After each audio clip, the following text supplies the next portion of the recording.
Je m'appelle Laetitia Guérin et mon film s'appelle Temazcal Tosi. C'est un documentaire qui rend hommage au Temazcal. Le Temazcal, c'est une tradition ancienne mexicaine. Et au travers de ce documentaire, c'est vraiment une plongée au cœur de ces traditions au Mexique, avec toute sa profondeur, toutes ses couleurs, toute sa vibration. Et en même temps, ça nous permet de comprendre un peu mieux la cosmovision de ces traditions anciennes et quel est leur lien avec la terre-mère, avec le sacré, avec le divin. Alors, le film a vu le jour il y a quelques années. Moi, ça fait 10 ans que je vis au Mexique et quand je suis arrivée au Mexique, j'ai découvert le Temazcal. Et en découvrant le Temazcal, ça a vraiment bouleversé ma vie et ça a été une plongée dans tout ce qui est dans les rituels, les traditions, les cérémonies mexicaines et tout ce qui a pu être préservé au fil des siècles au Mexique. Et ça a été une des raisons pour laquelle je suis restée au Mexique. Et en fait, au fil des années, pour moi, ça a été important de pouvoir remercier, que j'ai eu envie de remercier et de faire connaître à plus de gens comment ces rituels pouvaient changer la vie et transformer la vie des personnes qui y étaient.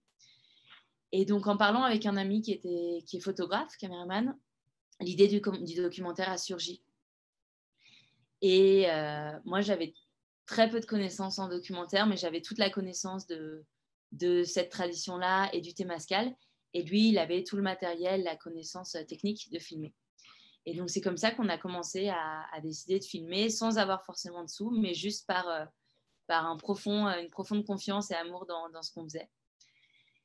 Et donc, on a commencé à filmer et on a filmé pendant un long moment. Et en fait, une fois qu'on a terminé de filmer, on est ensuite passé à l'édition et c'est comme ça que le documentaire a vu le jour. Vraiment avec cette envie de documenter cette tradition-là et de la faire connaître au monde. Alors, il y a eu environ une année de film, du moment où il y a eu l'idée, du moment où on a fait les premières interviews jusqu'aux dernières. Ensuite, il y a eu une année et demie qui ont été toute la partie de l'édition, la sélection, tout le dérush, la partie de l'édition du documentaire et ensuite toute la partie de la production. Ça a duré une année et demie. Donc au total, je dirais, avec les moments un peu plus de trous, ça a duré 3 ans entre le moment où l'idée a surgi et le moment où le documentaire a été fini dans sa version finale et sous-titré. Je pense que si j'avais su dans quoi je me lançais, je ne l'aurais pas fait. Et en même temps, je ne regrette pas une seconde parce que ça a été une aventure magnifique, très intense, parfois très compliquée.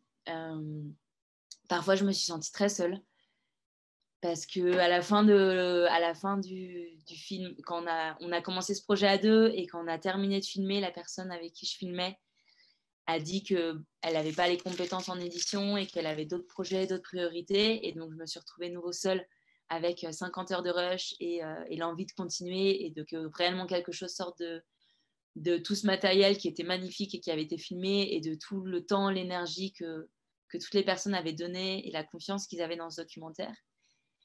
Et donc là, j'ai eu un grand moment de solitude et heureusement, peu de temps après, j'ai rencontré un éditeur, un ami qui faisait un master en ciné et qui a adoré le projet et qui a dit moi, je veux bien t'aider pour la partie d'édition. Donc, ça a été une nouvelle entrée dans un nouveau monde pour moi qui était l'édition et ça a été aussi une magnifique aventure. Et en même temps, de devoir apprendre à lâcher parce que parfois, on a envie que ce soit encore plus parfait, que ce soit encore mieux, de mettre encore plus de détails. Et il y a un moment, il faut que le documentaire se termine.